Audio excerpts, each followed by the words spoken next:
Ang pinakamaking challenges na nakikita namin dito sa computer shop patungkol sa technology. Siyempre kailangan updated ka. Kung hindi ka updated, yung sabihin na iniwan ka. Kailangan, para maging competitive ka, competitive ka sa market, kailangan updated yung computer shop. How do you ensure the security of your customers' data and protect them from cyber attacks? Maprotektahan yung mga security customers data. Lalo na sa cyber. Yung shop naman namin, ano siya, naka-display siya. Ibig sabihin, once na iniwan mo yung account mo na naka-open, na pwede pakailaman ng iba, sa shop namin, pag inot mo siya, kahit pag in-open mo, mag-uumpisa ulit siya sa umpisa. Hindi mo siya babalik sa dati. Ibig sabihin, mabubura lahat kung ano yung ano mo dun sa iniwan mong laman nung nasa computer. What strategies do you use to attract the retail customers in competitive market, especially considering the rise of remote work and personal devices? Malaking challenge yan sa amin nag-uumpisa kasi yung time na nag-uumpisa ko yung time na nag-boom na rin yung cellphone. Ibig sabihin, bakit mapupunta yung mga bata sa computer na kung meron ng cellphone? Pero na-find out namin na dito sa lugar na mas gusto ng bata na mag-computer kaysa sa cellphone. Meron dalawang explanation. Siguro yung bata wala silang cellphone. Pangalawa, easy access kasi yung ang computer shop. Piso lang, pwede ka nang makapag-online. How was the increasing reliance on cloud computing and online service affected your business model and service offering? Ayan, tulad na sinabi ko, para maging competitive ka sa market, kailangan kasi yung modelo ng computer shop natin, updated. Pero ito naman computer shop namin, hindi naman siya yung makaluma na eh. Pero as far as our concern, pwede naman siya na i-update, kaya lang may risk. Ang risk niya, siyempre, hindi naman kasi mura yan. Kailangan mong mag-invest ulit ng mas malaki para makuha siya. Pero yung computer shop namin, competitive naman siya, pwede pa naman. Number 20. What training and development opportunities do you provide to your staff to keep them updated with the latest ICT skills and technologies? Actually, wala kami staff. Kumbaga kami lang yung nagpapatok ng computer shop. Yung training, minsan, pwede mo naman siya makita sa YouTube. Saka yung mga technologies. Nakikita mo rin kami sa YouTube, kaya hindi na kami nahihirapan eh. Mas madali na siya. Although, kailangan pa rin ng technician, yung mga maliliit na kami na lang nagumagawa. What are your thoughts on the future of computer shops in the age of increasing accessibility to technology and online service? How are you preparing for that future? Tulad nga na sinabi ko sa mga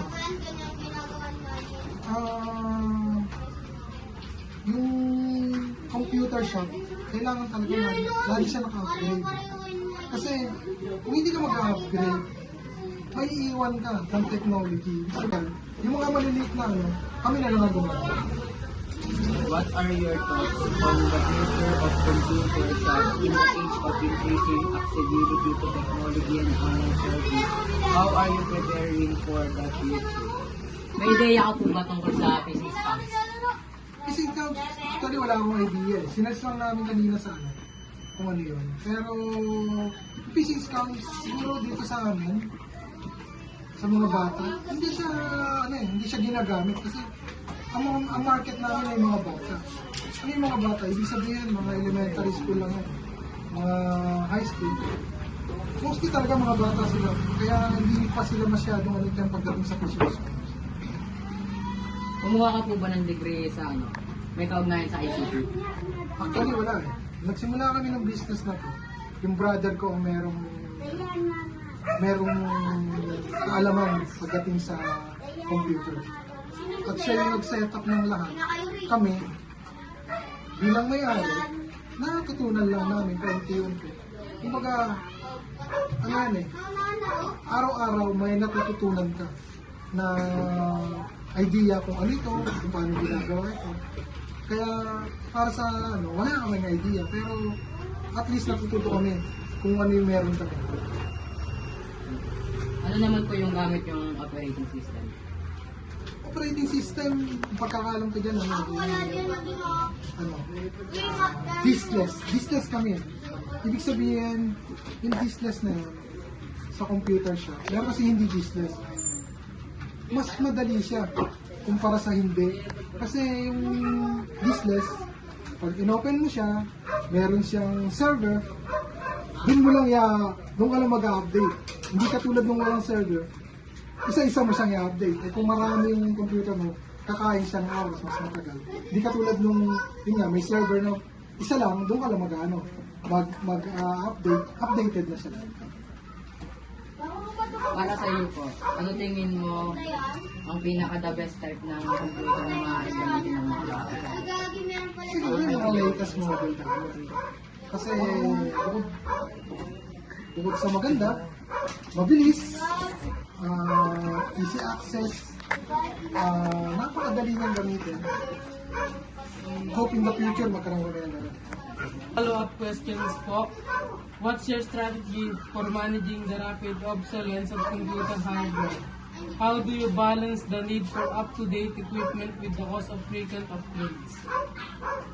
Ano nga eh, actually yun nga yung pag-upgrade. Hindi siya ganun kadali. Kasi ang pag-upgrade, ang kasama niya ay gastos. Ibig sabihin, hindi kasi siya mura. Although meron ka makukuha mura, kaya lang di ka sigurado sa quality. Pagdating naman sa hardware, siguro kung ano mag-focus kung paano sa i-upgrade. Siguro pwede naman siyang i-upgrade kahit pa paano. Kung yung hardware lang ang papalitan namin, hindi yung lahat-lahat talaga.